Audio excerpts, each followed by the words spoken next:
கூட்ட நெரிசலில் கைவரிசை காட்டுவதையே தொழிலாக கொண்ட மத்திய பிரதேசத்தைச் சேர்ந்த இணை பிரியாத தோழிகளில் மூவர் சென்னை குரோம்பேட்டை போலீசாரிடம் வசமாக சிக்கினர்.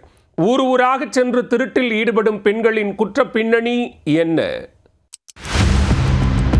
சென்னை பெருங்குடியைச் சேர்ந்த ஜேம்ஸ் ஆண்டனி என்பவர் தனது தாய், மனைவி மற்றும் மகளுடன் குடும்ப விசேஷத்திற்கு ஆடை எடுக்க குரோம்பேட்டையில் உள்ள பிரபல துணிக்கடைக்கு சென்றுள்ளார்.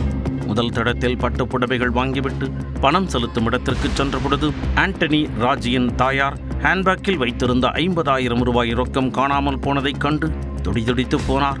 பணம் கொள்ளையடிக்கப்பட்டது தொடர்பாக குரோம்பேட்டை காவல் நிலையத்தில் உள்ள குற்றப்பிரிவு போலீசில் புகார் அளித்தார்.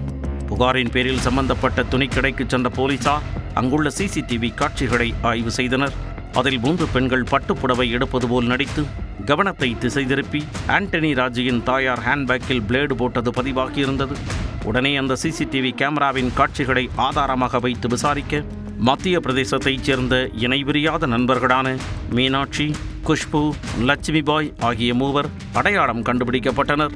பொதுமக்கள் அதிகம் கூடும் இடங்களில் பொருட்கள் வாங்குவது போல் நடித்து பிளேடு போட்டு திருட்டில் ஈடுபடும் கில்லாடி பெண்களான இவர்கள் மீது ஏற்கனவே பல்வேறு மாநிலங்களில் பல திருட்டு வழக்குகள் நிலுவையில் இருப்பதும் தெரிய வந்தது. சென்னை டி நகர் கடைகளில் வயதானவர்களிடம் 4 சவரன் நகை திருட்டு, மற்றொருவரிடம் 75,000 ரூபாய் அபேஸ் என வரிசையாக கைவரிசை காட்டியுள்ளனர். சமீபத்தில் மூவரும் கூட்டுச் சேர்ந்து புதுச்சேரியில் திருடும் பொழுது பொதுமக்களிடம் வசமாக சிக்கினர். அப்பொழுது இவர்களது பைகளில் சோதனை செய்த பொழுது 6 லட்சம் ரூபாய் மதிப்புள்ள தங்க நகைகள் கைப்பற்றப்பட்டன. அந்த நகைகள் குறித்து கேட்டபொழுது கடந்த 2 நாட்களுக்கு முன்புதான் சென்னை டி நகரில் அபே செய்ததாக கூறியுள்ளனர். இதனையடுத்து தகவல் அறிந்து வந்த மாம்பழம் காவல் நிலைய போலீசார் மூவரையும் கைது செய்து அவர்களிடம் இருந்த நகைகளை பறிமுதல் செய்து புழல் சிறையில் அடைத்தனர்.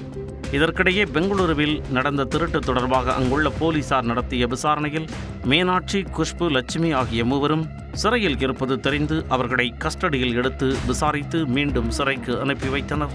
அதன் பின்னர்தான் குரோம்பேட்டை குற்றப்பிரிவு போலீசார் புழல் சிறையில் இருந்த மூவரையும் மீண்டும் கஸ்டடி எடுத்து 50,000 ரூபாய் திருட்டு தொடர்பாக விசாரித்துள்ளனர்.